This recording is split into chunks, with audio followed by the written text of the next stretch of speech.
Welcome to the Extra Mile podcast for bar exam takers. There are no traffic jams along the extra mile when you're studying for your bar exam. And now your hosts, Jackson Mummy and Megan Saya from Celebration Bar Review.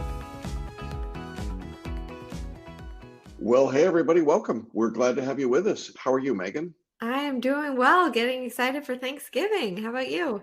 Yeah, I can't believe we're almost there, right? I mean, Yeah, next week. how did that happen, right? We just got California results out and New Jersey results out. So we're going to talk about the results in those two states and kind of wrap up the July 2021 bar exam season finally. Isn't it weird that we're talking about July exams in November? Yeah, always very strange thing for me, for sure.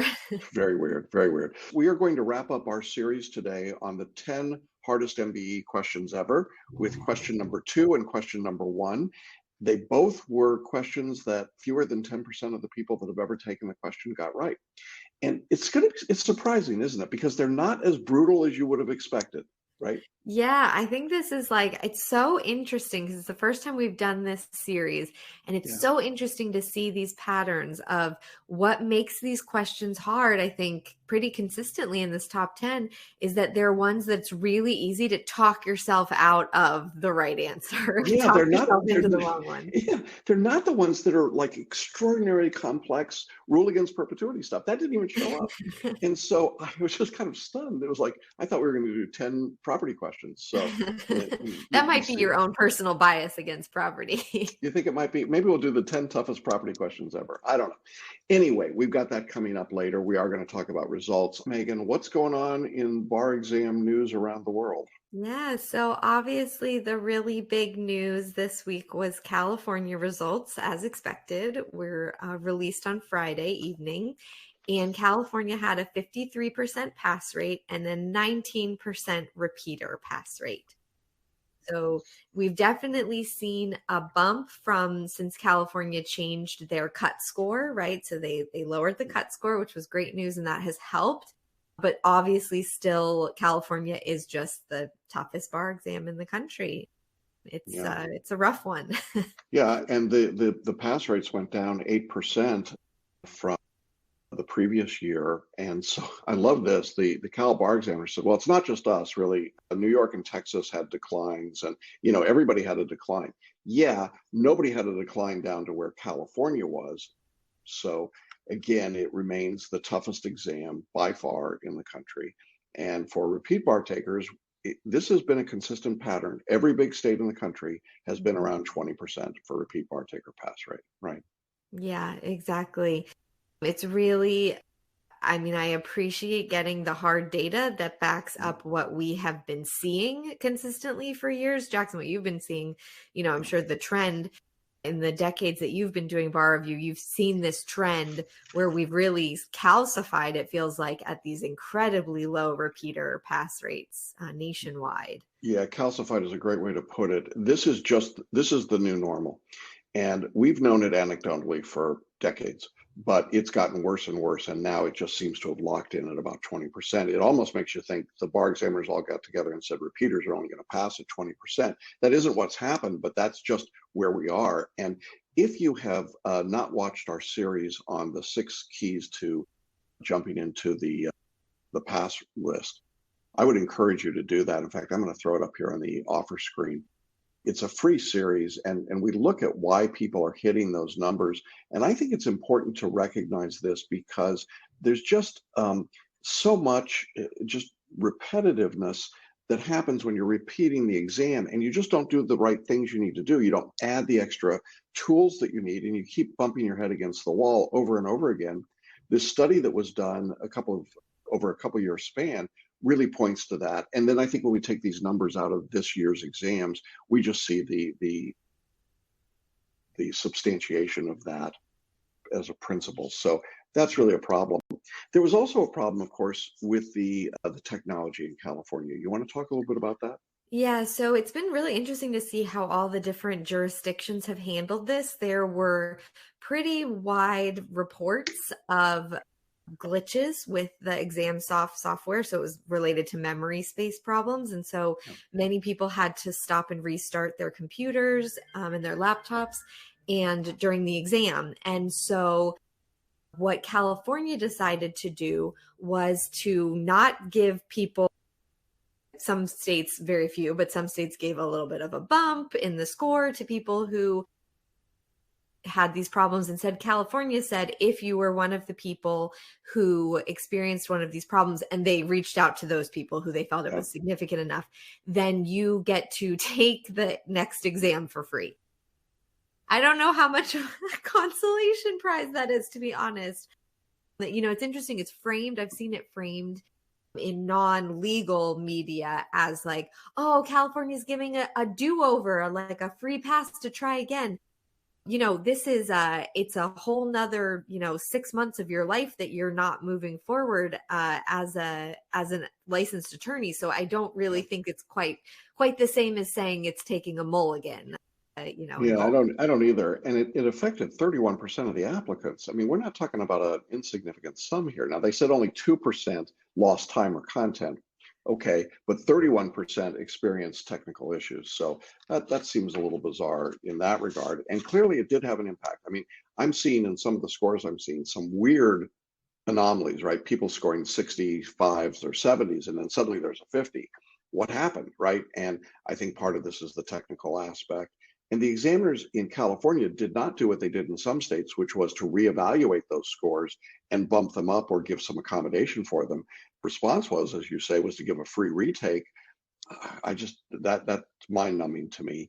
Again, I think there's a real disconnect between the bar examiners and the reality of what's going on. And I think that they are delusional if they think that that's going to satisfy people. It would not surprise me to see some class action lawsuits against some of these bar exam jurisdictions or against ExamSoft.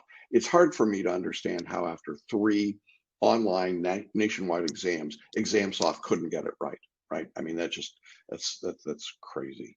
When we look at the repeat partaker pass rates in California, I want to just highlight those for a minute because there's lots of numbers to see, and we've given you some of them. But here's what it looks like for repeaters. If you went to a California ABA accredited law school and you're a repeater, your pass rate was only 28%. So still not a great number. If you went out of state ABA, it was 23%. If you went to a California state accredited school, the repeat rate was 15%, and then it drops off the cliff. If you were at an unaccredited fixed facility, it was 10%. If you went to an unaccredited California correspondence law school, right, and I won't name them, but you know who they are, your repeat taker pass rate was 0. Nobody passed. If you went unaccredited distance learning, 10%. And so the overall was 19%. So that's what you've got. If you were an attorney taking just the attorney's exam, only 45% of those passed overall. We don't have a repeat taker rate for them, but that was only 45%. So really, really poor numbers there. Yeah, it raises some interesting questions. I find the attorney's exam always raises interesting questions for me of, these are people who are licensed to practice law in some other state in the US, and in many cases have been practicing law for years. And so it really raises the question of, how could it possibly be the case that they are current practicing attorneys somewhere else in the US, but are not minimally competent to practice law in California? That's not just even my half of them. soapbox, but right, and not even half of them. I mean, you're talking about a lower pass rate for the attorney's exam than for the overall population. How does that work, right? So there's some real problems there. I also want to talk about what subjects are on the exam. We can release that information now. And I will say, just patting myself on the back, I nailed this exam. I did miss one of the 5 essays, but that's it. I got everything else. The first essay was federal civil procedure, which is exactly what I said. I said it would not be California, it would be a civil procedure, and it would be federal. And sure enough, there it was, federal civil procedure. Why California continues to call this California civil procedure and then test federal rules, beyond me, but they were explicit about that. The second essay was professional responsibility, and here they tested both California and ABA rules. Again, we predicted that, said that would be what was coming, and in fact it was. The third question I also saw coming was torts. It was a pure negligence question, very straightforward, and yep, I told you to look out for that. Number 4 was the one I missed. It was evidence. It was a series of motions to suppress in a criminal law case. I was wishy-washy. I didn't think evidence was likely to be on the test. So, okay, I missed that. And then the fifth one, which I'm very proud of for predicting, was California wills. That was kind of a long shot. Not everybody thought, I remember there was a little discussion, internally about, you sure you want to do wills? Yeah. So it was on the exam, California wills question. Pretty tough question, actually, but there it was. And then the performance test was, as I described, it was a legal audience, persuasive, brief to the court. So there you go. That's what was on the exam. California tough. But then, not to be outdone, New Jersey showed up. Yes, yeah. So finally, we've been waiting and waiting and waiting for New Jersey. Still not sure what took so long there this go around. But New Jersey finally released their results, and they had a 58% overall pass rate.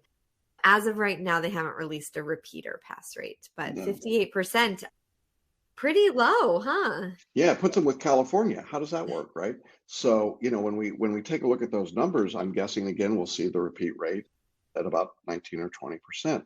I cannot figure out, though, why New Jersey would be this low. It's the same test they're giving in New York, and in New York, the pass rate is 63% overall.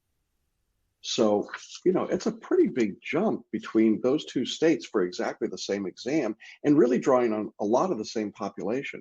So I'm kind of perplexed by all of that.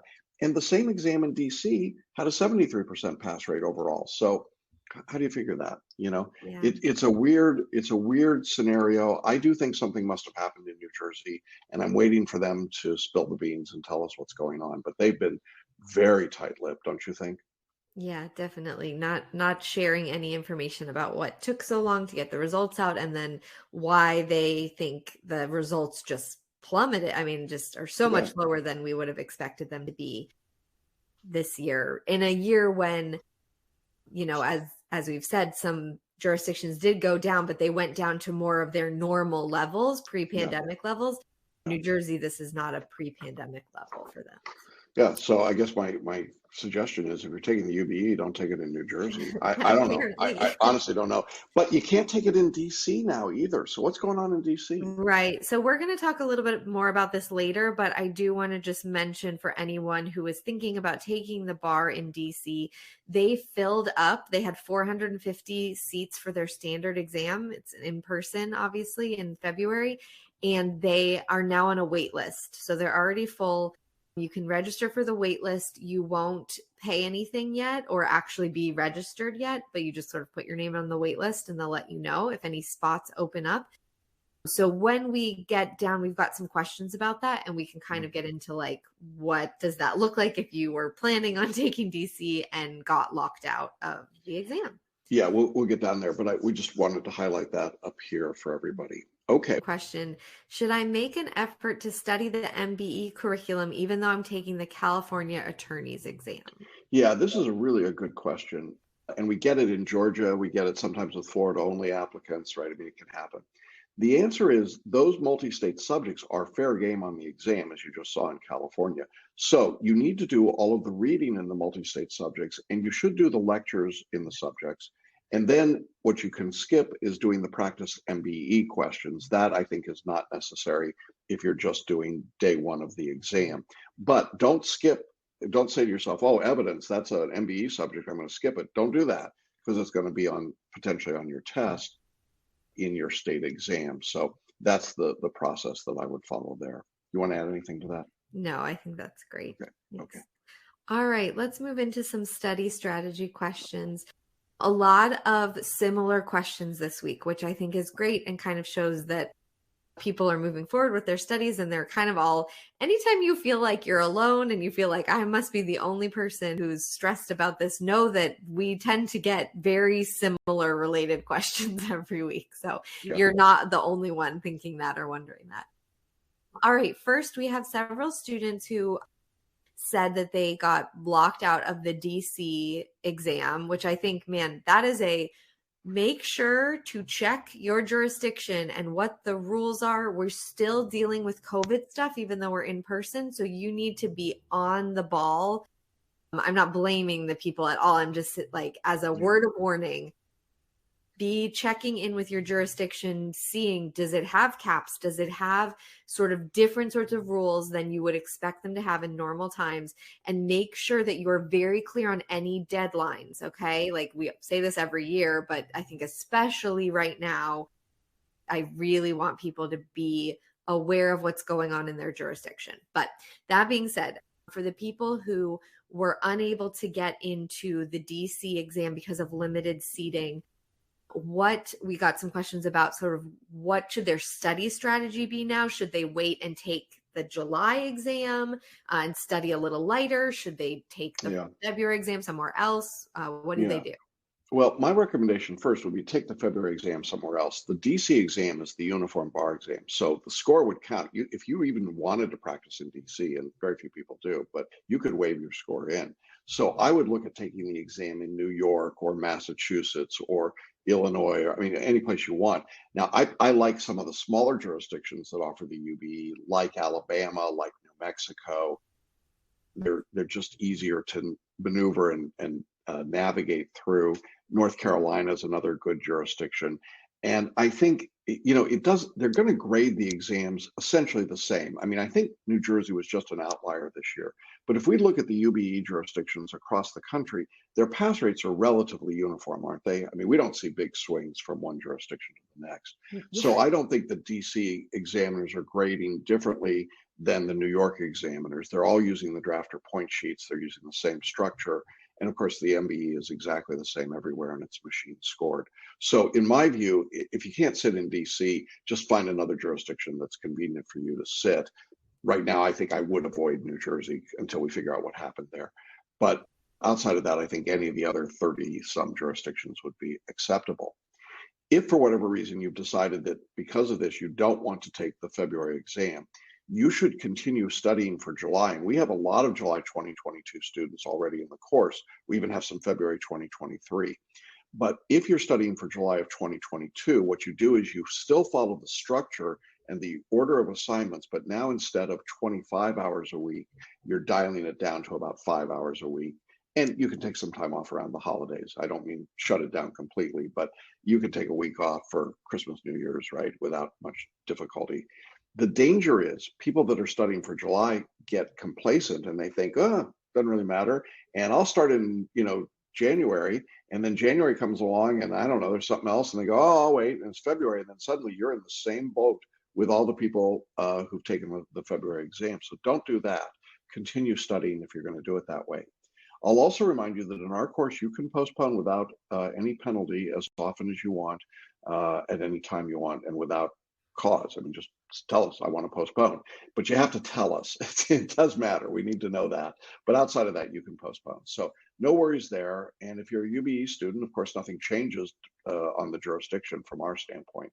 So it's really your choice. But, there's no magic to sitting in DC, or any other jurisdiction, frankly, that's UBE. So go that way. Wonderful. All right. Next, we had a few students who had some questions with mind mapping. And so I'm going to put these together because we got a question and then we had someone else who had the same problem and came up with an interesting solution. So I will share these. So first, someone asked, is anyone else taking much longer to mind map than the allotted 2 to 3 hours? I feel like it's taking me much longer than that. And someone else was saying I was having a lot of trouble getting the level of detail that I felt like I needed on the mind maps, and it was taking way too long. So they said I print out the entire outline into half sheet sizes of paper and then arrange them on the floor. So they make more of a 3-dimensional mind map rather than writing it out right or putting it on that. And it helps them kind of go through it. But Jackson, what do you suggest for people who struggle with the time that it takes to create a mind map? Well, I think, I don't want you spending so much time making mind maps that you forget to do the rest of your study, although it is study, right? So there's a real value to that process. I think sometimes people do get too detailed, and I think you want to be careful about that. Now, we offer a product called BarMaps that contains the first 2 levels of mind maps for every subject in your course. I would encourage you to do that and get those so that you get the first broad level, which is the table of contents that the student was talking about, and you get the next level of the table of contents built into your mind map, and then you can develop it out from there.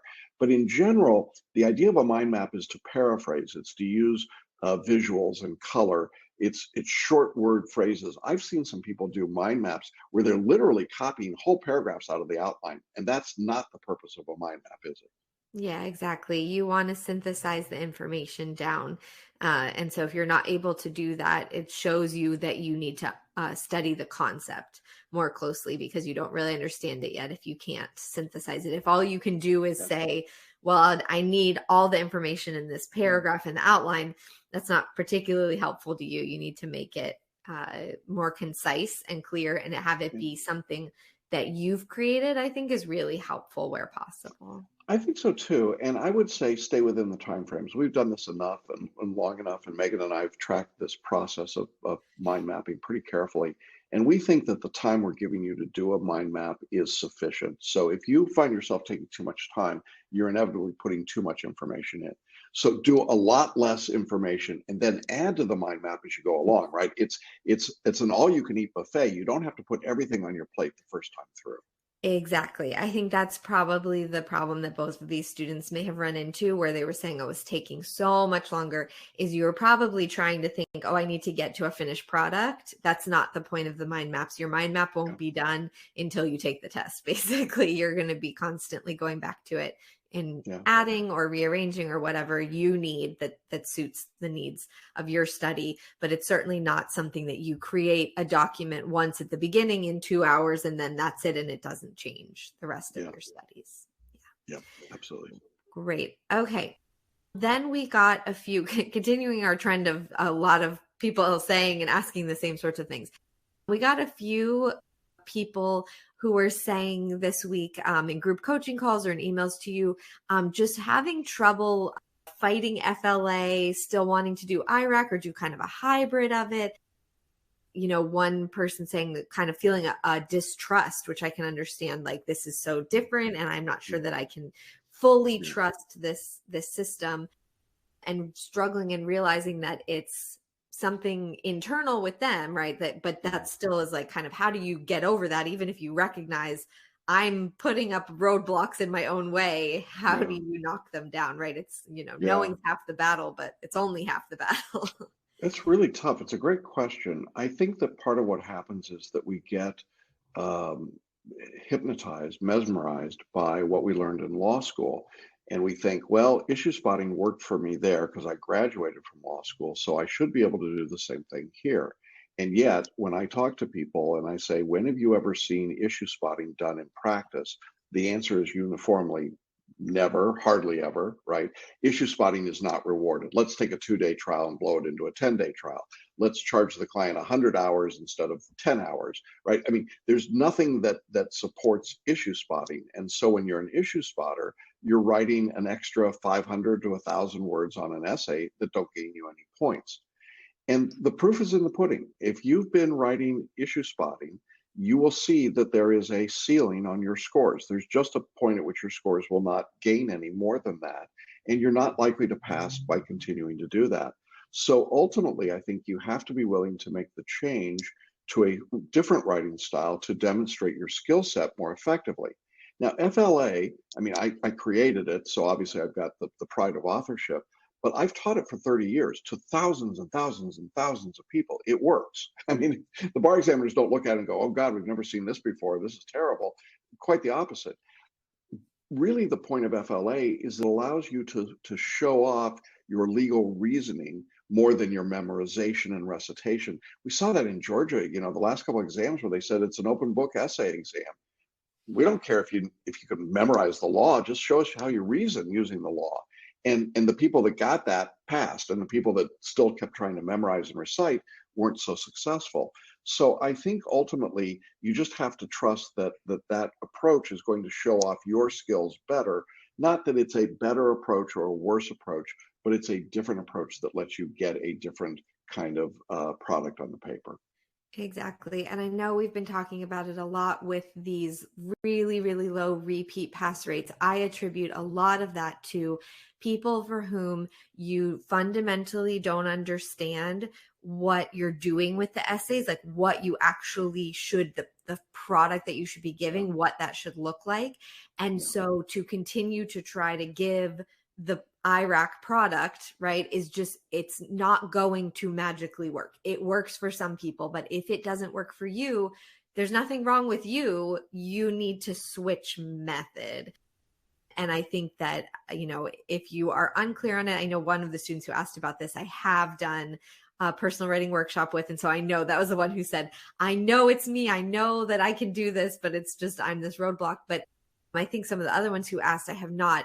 Come and do the personal writing workshop with me. We spend the first half of the first call usually talking about what does it mean to have a different mindset about the essays. And so it's not, I don't want you to just trust me, right? I don't want you to just trust Jackson. Like, you can, because, I've been doing this for 10 years. Jackson's been doing this for 30 years. Like, we do know what we're talking about, but also, I'm more than happy, and I love sharing with people, hey, here's why. And I think generally, I can generally convert people by the end of that first personal writing workshop call and make them believers that okay, I understand now why you're saying to write it differently, and not just, hey, like, just trust me. I'm not gonna, give an explanation to you.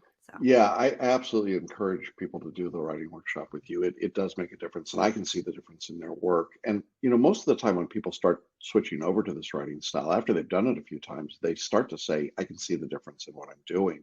I think the real danger, just to wrap this up, are the people that try to do a hybrid version. They do a little IRAC and they do a little FLA. That is the worst of all possible worlds. I'd rather you do issue spotting all out, than to do that, because what you're going to do is just make a mess of the thing, and you're going to be frustrated. The examiners are not going to reward it. I have never seen, really literally never seen anybody successful by trying to use a hybrid version of this. So they're two very distinct approaches to the writing, and they don't work well together. They don't play well together. Yeah. And I remember in your keys to success on the bar exam discussion, one of the things that the group that studied these New York repeat takers who were successful and unsuccessful found that people who tried to do a hodgepodge, right, and say, oh, I'll take a little bit from this bar review, I'll take a little bit from this, I'll take a little bit from this, they were unsuccessful again on their repeat. Yeah. So it's really, part of it is you've got to commit and say, okay, this is my training, this is what I'm doing. So yeah, go all in. Go all in. I mean, you're here with us. We know how to get you there. Just, it's so frustrating, isn't it? We've got the tools for you. We know you're trying and you're working hard. Just trust us. It'll work if you just do what we ask you to do. There you go. It's scary. All right. The last question leads us, I think, nicely into our discussion with the MBEs. This is a student who said they were struggling with the MBEs, even when I have the outline in front of me so they can look up the law. And I'm reading the section I know is being tested, I still catch myself getting them wrong. Do you have any suggestions of what would be helpful ideas on how to break through this? Yeah, it's really selective intuition. And it's what we've been talking about in these 10 hardest MBE questions ever, is that you have to preview an answer before you look at the answer choices. That is the key to making selective intuition work, as we've seen. If you can preview what your answer is, then you're able to do a better level of quick answering. And I think what happens is people get in, as we're going to see in these two questions today, they're not hard questions necessarily. It's just you overthink them, you overanalyze them, you overwork them, and then you get them wrong. And so by taking a step back and thinking intuitively about them and previewing your answer, you're going to get a lot more right. I would also say, when you're in practice, shut the book when you're taking the questions. I mean, do the questions with the book closed. Don't look in the outline for an answer and then go answer the question. That's not going to really help you much. So I would encourage you to follow the instructions that we've given there. So yeah, it's a good question though. And it's a great segue into our 10 hardest. Are we ready to talk about that? We are, yes. All right. So we've been talking about the 10 hardest MBE questions ever. We're finally up to question number 2 and number 1. And I could have reversed the order on these. They're both questions that had fewer than 10% all time of all applicants get these questions right based on our statistics and data points. And so that should be a little terrifying. But I think what we're going to discover is that they're really not very hard questions. So let's jump into the first one. And here we are. I call this question number 2 on our top 10 list. It comes from the lovely world of evidence. And so I'm going to read the question out loud for those of you that are just listening. And I want to encourage those of you watching, either today live or in the replay, to go ahead and work along with us and try and answer these questions. All right, so here's the question. Daniel is on trial for evading $100,000 in taxes. The prosecution offers in evidence an anonymous letter to the IRS identified as being in Daniel's handwriting saying, quote, I promised my mother on her deathbed I would try to pay my back taxes. Here is $10,000. I'll make other payments if you promise not to prosecute. Answer yes by personal ad saying, okay on tax deal, close quote. Now the question is, the letter is. All right, Megan, what do we got here when we look at this? Yeah, so this one is one of those where I think right away, even before it just says the letter is, you should know we're basically going to have to answer, do we think the letter is admissible or inadmissible? Right? And what might be the reasons that pops out for you, right? And there's certainly some things in this short fact pattern that should make you say, I'm not sure what. There's some questions that pop up as you're reading it, for sure. Right. And I think that's exactly the question. Is the letter admissible? So now, if you're working along with us at home, what we want you to do right now is jump into the chat box and just answer the question, is the letter admissible based on that fact pattern that we just gave you, or inadmissible? And there's the fact pattern, so you can take a look at it again. And if you want to tell us why you think it's admissible or inadmissible, go ahead and put that in as well. But again, we don't want you to overthink this. We want your initial gut reaction to this. And so the question is, again, is this letter going to be admissible or inadmissible? All right, Megan, we get any brave takers in the chat box? Just one so far. Oh, come on, folks. You can do it. Be brave. It's a 50-50 chance here. Is it admissible or inadmissible? That's all we're asking you right now. So type it in there. Come on. You can do it. Hopefully we'll get a few others here. We're getting a few now. Lots of all inadmissibles so far. Okay. All right. So a lot of inadmissibles. So again, to go back to our idea of how you work through a multi-state question, you start by trying to answer this fundamental binary question. In this case, a yes or no question. And if you've got a reason in your mind, that's great. And hopefully some people said it's inadmissible because, but remember, we haven't shown you the answer choices yet. So you're really just previewing this. And the better you can do at adding your own reasoning, the easier it'll be to find your correct answer. All right, should we look at the answer choices? Yeah, let's do it. All right, so here we go. Answer choice A says it's admissible as a statement of present intention or plan. Answer choice B says admissible as an admission of a party opponent. So those are your two choices. If you said admissible, you might have had one of those two reasons. Answer choice C, and this is the traditional structure, is the opposite conclusion. It's inadmissible because it's an effort to settle a claim. All right. And then answer choice D, it's inadmissible because the probative value is substantially outweighed by the risk of unfair prejudice. All right, so now what we want you to do is look at those answer choices and now make your decision. And again, really thinking about what you put in first. If you don't see, so let's talk about this, Megan. What if you chose inadmissible, but you don't see your reason up there? What should you do? Yeah, so then you may want to look at the other side. You want to, I would suggest, like, if you were looking for a specific reason and it didn't show up, it may be that you have the answer wrong, that initial answer wrong. Yeah, and so I think it's important to have that concept in mind, because I know that some people will say, well, I had a reason in mind, but I don't see anything even remotely like that. What do I do now? And in that situation, that's going to be a first clue to me that I may have the wrong ultimate conclusion. And I want to go back and look at those other two now to see if there's something that works. All right, we getting some answers in the chat box? So far, we've got answer choice B. We're getting a few more now. Kind of some A's, some D, or a D. Okay. All right. So we're getting a few. Are we ready to look? More B's. Yeah, they're starting to come in. All right. We ready to see what the result was? Drum roll. Okay. Remember, this is the second hardest MBE question ever. So remember, we're asking which answer most closely matched yours. So that's the criteria that you're using, right? And here we go. All right. I get there. Okay. If you chose answer A, you were incorrect. Daniel's statement could be admitted as a statement of present intention or plan if the issue in the problem was whether or not he subsequently made payments in accordance with his plan. But that wouldn't be the reason for admitting the letter. The purpose was to prove that he owed back taxes. So the exception doesn't serve to admit a backward-looking statement such as his promise to his mother. So if you chose A, the idea of this present statement, intention, or plan really fights the facts, doesn't it? Yeah, definitely.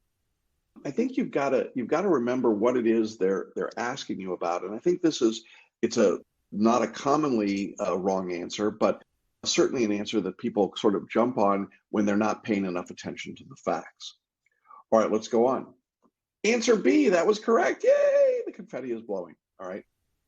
And the explanation is really simple. His statement is an admission of his liability, so it's admissible in that situation as the admission of a party opponent. Now, do we have any B's up there? I think you said we did. We had several B's, that's really exciting because we had a lot more than 10% of people answer B. So that's great. And I think in this case, Megan, this is just a case of not fighting the problem. It's just taking it at its face value, right? And not overthinking it. The other part, I think, is what we're going to come to here in answer C. Did we have some answer C people in the chat? We had a couple. Okay, so C says is if the admission of liability is voluntary and it's not preceded by a claim or a dispute or a threat, then the rule excluding the settlement offers of plea negotiations is not applicable, right? So I think a lot of people know that rule, right? You can't admit evidence of a settlement or a plea negotiation, but there's no fact in the fact pattern that says the authorities were aware of Daniel's tax liability and intended to prosecute it before the statement was made. So in effect, what happens is you're overreading the question. And I think that this is where people who thought that the statement might be inadmissible can get trapped. I think you can take this answer choice or D and go with them, even though there's not a good reason for it, right? Yeah, exactly. Yeah, so I think that's an interesting response. And then answer D is incorrect, which said that the probative value is substantially outweighed by the risk of unfair prejudice. The letter is, in fact, an admission of his liability. So pretty probative, don't you think? I mean, yeah. So yeah. I don't know. If you answer D, in my mind, and I'm not trying to be difficult here, but I think that's kind of a cop-out answer. I think that in truth, you just have to look at the problem, and it's pretty clear that the letter's got value. And when I see those kinds of probative value outweighing prejudice, that's an answer choice I generally try to avoid, don't you? Yeah, I think it's like a last resort answer. Like if everything else is clearly wrong, then that's kind of what you would pick, something like that. All right. So we got a few people that got it correct. Yay for you. If you missed it, here's why. And I think, again, one of the reasons that we might have gotten some more right answers is that we asked you to go back if you didn't see your reason for inadmissibility and look if there was a good reason for admissibility. In other words, it's not an obvious on its face necessarily, but when you start looking at the answer choices after you've made your selection, then it becomes pretty clear, doesn't it? Yeah, and it's really the not overthink, like you said, it's the not overthinking it. Like this person wrote a letter to the IRS saying, I broke the law. I did it. So that is pretty clearly an admission by a party opponent. But I think it's like very easy to, I mean, clearly this is less than 10% of people got it right. Like it's very easy to talk yourself out of it and think there must be some other sort of hidden concern or issue here, right? When really I think it's just like, let the facts speak, exactly what they are. And the facts are that someone admitted to committing a crime. And so that's allowed in as evidence. Yeah. So there you go. All right. So that was number 2. We ready to do the hardest MBE question ever? Yes. Okay. And I don't think it's the hardest MBE question ever. I got to say, I mean, statistically it looks that way, but I just don't think it's that tough. So here we go. Here's our number 1 question. Walker, who knew nothing about horses, inherited, I'm going to call it aberloan. You think that's good? Yeah, sure. Okay. A thoroughbred colt whose disagreeable behavior made him a pest around the barn, unlike Megan's dog Moose. Walker sold the colt for $1,500 to Sherwood, an experienced racehorse trainer who knew of Walker's ignorance about horses. At the time of sale, Walker said to Sherwood, "I hate to say it, but this horse is bad-tempered and nothing special." Which of the following scenarios would best support an action by Sherwood rather than Walker to rescind the sale? Okay, so what's going on here, Megan? Yeah, I always think these are super interesting questions when they say which of the following scenarios would support it. So this is when we're putting on like our hypothetical hats, right? And we're saying, let's imagine in turn that each one of these facts is true, like independently, one at a time. And then we're going to figure out which one is most helpful in this case for Sherwood, right? So it's very different. You're not just using the facts that they've given you in the question. You have to one at a time independently evaluate how helpful each of these new ones in the answer question would be to Sherwood. Yeah, and I would tell you that you don't want to spend an inordinate amount of time on this kind of question. It doesn't have a higher point value, obviously, than any other question. And so it might be one that you circle and come back to at the end when you've got, half an hour left.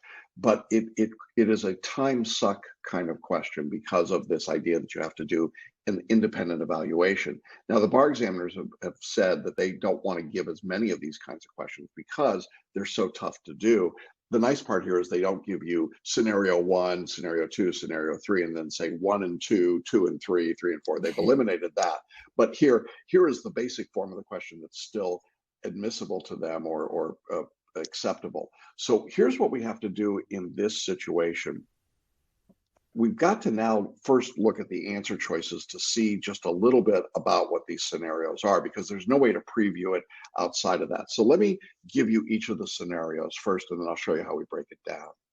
Answer choice A, or our first scenario, says that in the first race after the sale, Aberlone galloped to a huge lead but dropped dead 100 yards from the finish line because of a rare congenital heart defect that was undiscoverable except by autopsy. So that's our first scenario.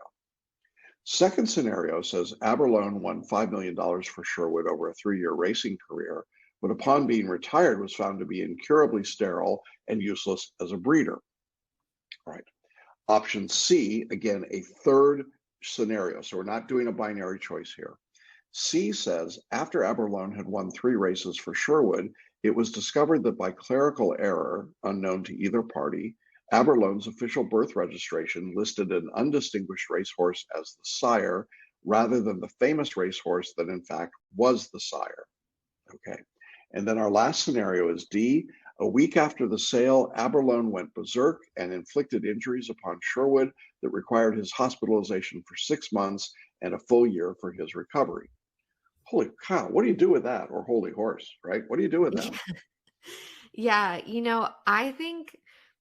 I don't know. I'm not sure if I should say this yet, but in my mind, I won't get into specifics yet, but in my mind, there are 2 situations that I can eliminate immediately. Yeah. Because you're thinking, I want you guys to be thinking as you read this, what is the most helpful for Sherwood, right, in his cause of action here, right, or in his suit to rescind the sale. So Sherwood wants to say that the sale should be, we're going to go back to the way it was before, right? I want my money back. You take your horse back. So I think there's 2 of these that immediately you should throw out of the window pretty quickly.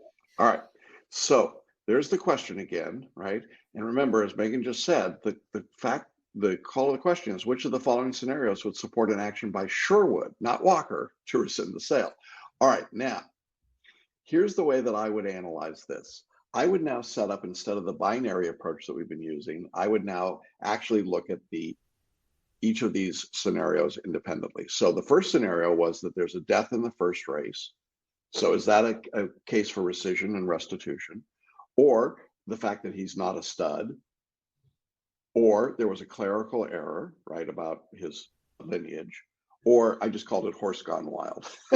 Okay, so there you go. So really what I'm doing is I'm trying to analyze which one of those is the best case for rescission and restitution. And I'm not trying to get into a lot of detail. I want to just kind of keep it at this broader level because, again, we've just looked at those 4 scenarios, but if you can now back away from the question and then put it in this kind of context for yourself, it's actually kind of easier to answer the question, don't you think? Yeah, I think so, definitely. Okay. Don't get lost in the weeds. All right. So now what do we want in the chat box? And I've got them in order here. The death in the first race is answer choice A.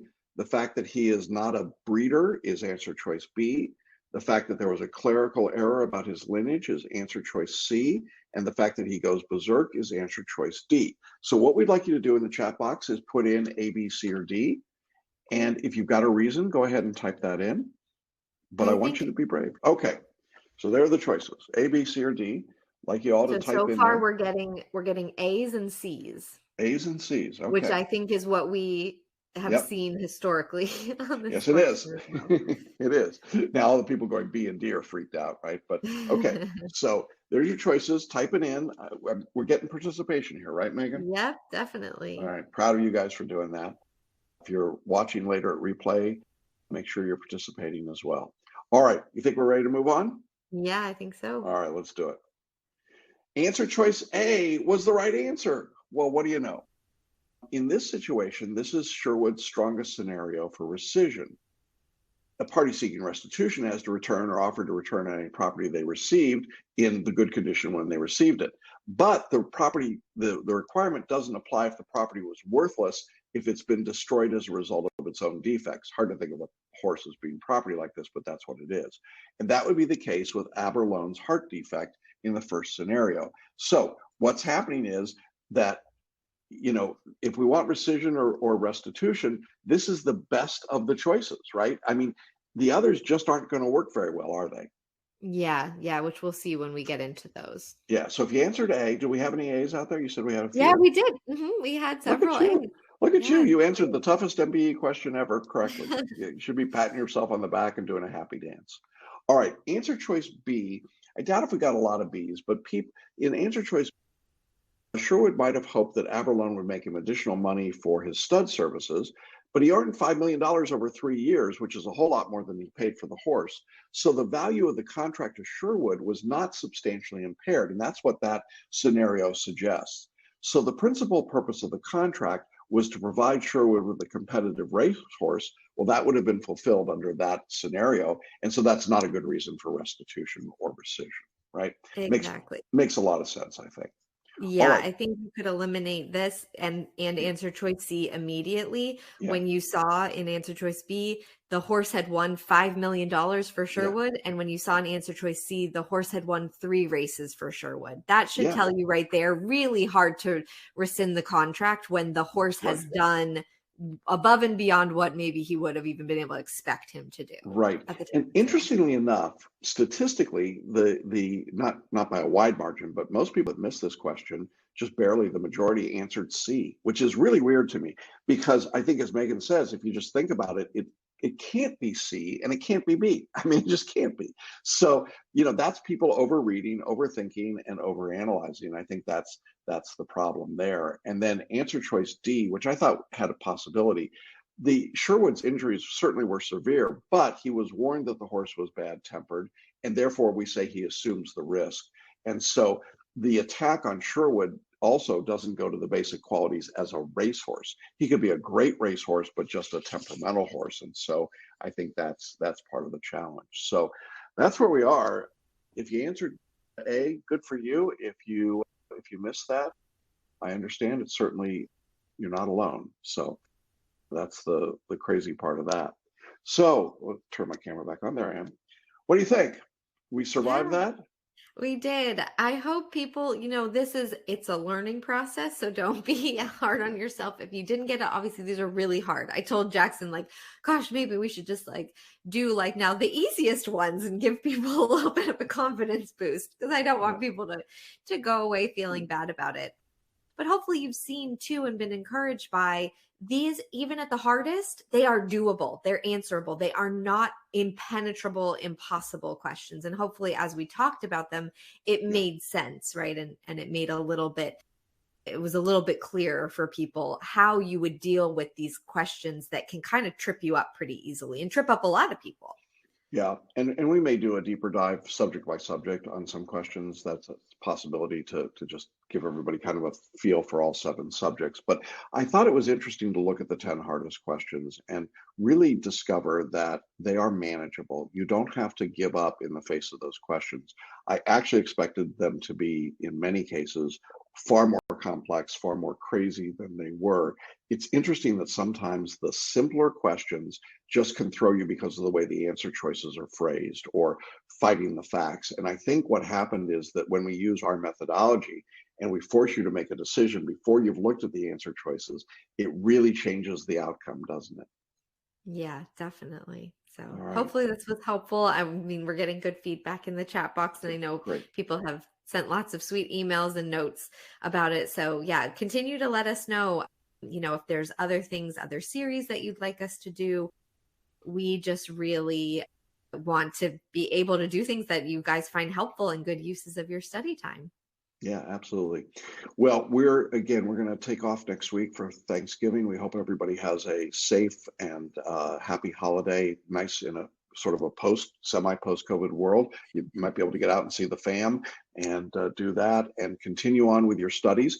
Please do not bring your bar review materials to the Thanksgiving dinner table. That is a really bad idea, and that will get you in a lot of trouble with everybody around the table. But have a wonderful Thanksgiving, Megan. Have a great Thanksgiving.